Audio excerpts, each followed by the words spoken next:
السلام علیکم ورحمۃ اللہ وبرکاتہ۔ بھائیو بہنوں، دوستو، بزرگوں، عزیزو، امید ہے آپ سب خیریت اور عافیت سے ہوں گے۔ اللہ تعالیٰ خوش رکھے، آباد رکھے، اپنے حفظ و امان میں رکھے۔ ماشاءاللہ تبارک اللہ، رمضان المبارک کی مبارک بہاریں چل رہی ہے اور ایمان والوں کی ایک بہت بڑی تعداد ماشاءاللہ ماہ مبارک میں سفر عمرہ پر جاتے ہیں، عمرہ کی سعادت سے بہراور ہوتے ہیں اور وہ نیکی کو حاصل کرتے ہیں۔ الحمدللہ عمرہ میں جانے کے بعد رمضان میں کچھ اہم مسائل درپیش ہوتے ہیں، مثلا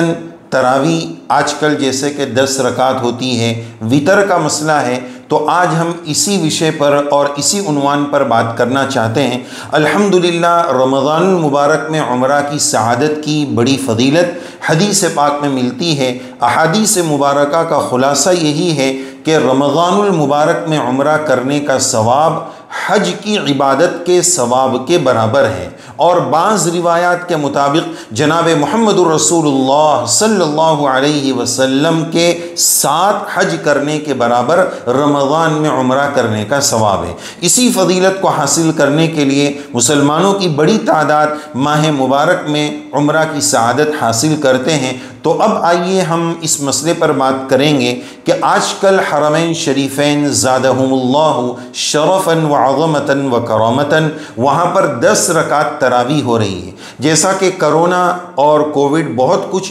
انسانوں کا اور ایمان والوں کا کھا گیا، ایک لمبی مدت سے اور عرصے دراز سے حرمین شریفین میں 20 رکعت تراویح کا نظام چل رہا تھا، لیکن کووڈ کے بعد سے اب یہ تراویح 10 رکعت پر سمٹ گئی ہے۔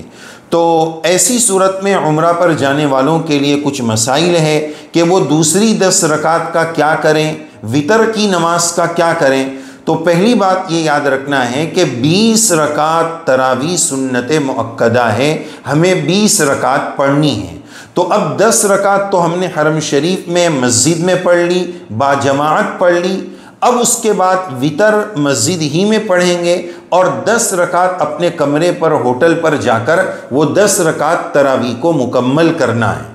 اب چونکہ 10 ہی رکعت ہو رہی ہے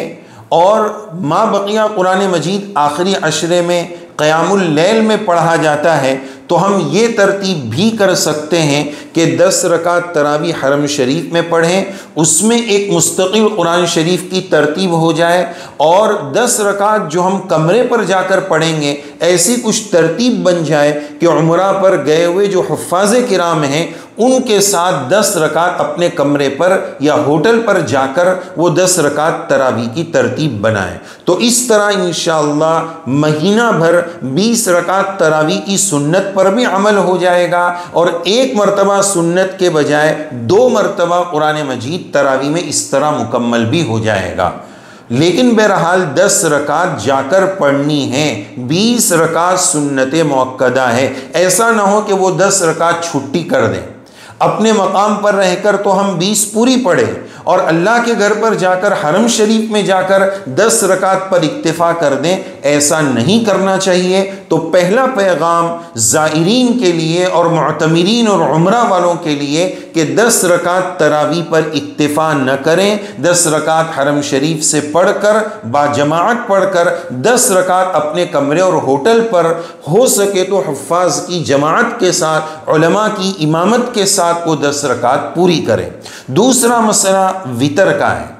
کہ وہاں وطر حنبلی مسلک اور حنبلی مسلک کے مطابق ہوتی ہے، جیسا کہ شافعی مسلک میں بھی ہے کہ 2 سلام سے عموماً وطر پڑھی جاتی ہے،